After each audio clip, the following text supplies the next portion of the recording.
Hi, welcome back to Genesis of Relationships, where we offer you everything that you need to bring peace and passion into your relationships. If you are benefiting from these videos, please send people to ravnathanalexander.com so they can also. We also have other resources. We have audio resources. They're hour-long lessons on communication, on holy sex, on finding and keeping my spouse, a whole lot of things on the health of a body and a soul.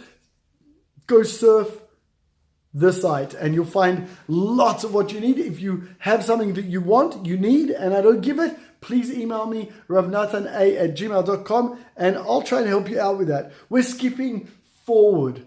We're skipping a whole lot of things over here. Like I said before, in every word and every letter, there's deep lessons, but I want to just give you a taste of the stuff about relationships, which is what we're focusing on over here. Now, Adam and Eve, we're now in chapter 3. Adam and Eve have eaten from the tree of knowledge, good and bad. Awful thing to happen, although I don't judge them, because I think I probably would have fallen into the same trap.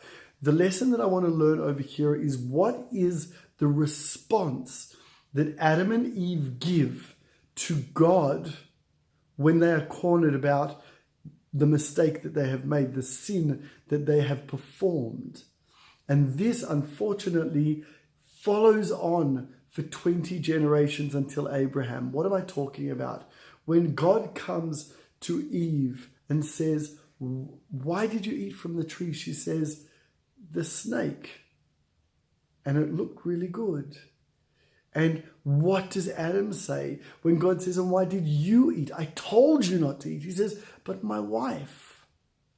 They both point fingers rather than taking responsibility for the mistake that they have made. Instead of Eve, Adam's helper opposite him, instead of her saying, "You know what, God, I made a mistake. I made a real mistake. And not only did I do something against your will, I brought my husband into it as well. Please forgive us." And instead of Adam turning and saying it was her fault, she was the one that gave me the apple or whatever fruit it was, she was the one that enticed me, turn around and say, "I take responsibility. I'm a man. I'm a leader. I take responsibility for my decisions. And God, I made a mistake. I made a mistake, and I was attracted by this fruit, by what it was going to give me. And instead of stopping my wife, instead of being a leader and saying to my wife, 'Well, Eve, we're not allowed to do that. Don't do that. Okay, so you've touched it. Maybe you took a little bit. Wait, stop. Let me go talk to God about this. Let me handle this. Let me speak on behalf of this family and plead to God for forgiveness.'" Instead, he just points a finger. He just says, it's her fault. So let's make this practical over here. How many of us blame our spouse, blame our children for something that goes wrong? How many of us are unwilling to take responsibility for our own actions?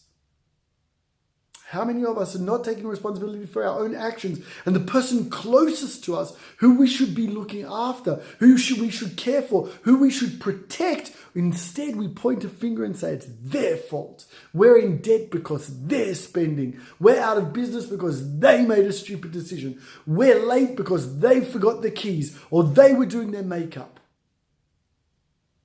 That's not how God wants us to live our life. Proof?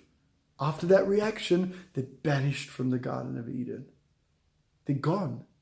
They're no longer trusted with the Garden of Eden.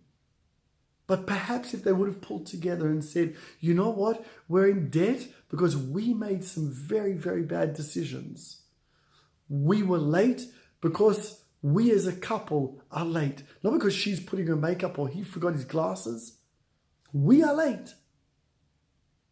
We don't have to point fingers. The only reason that we point fingers is because we are so insecure in ourselves. My mother always says to me like this: there are two ways to build yourself up. One is build yourself up. The other is push people down. Don't ever push people down to build yourself up.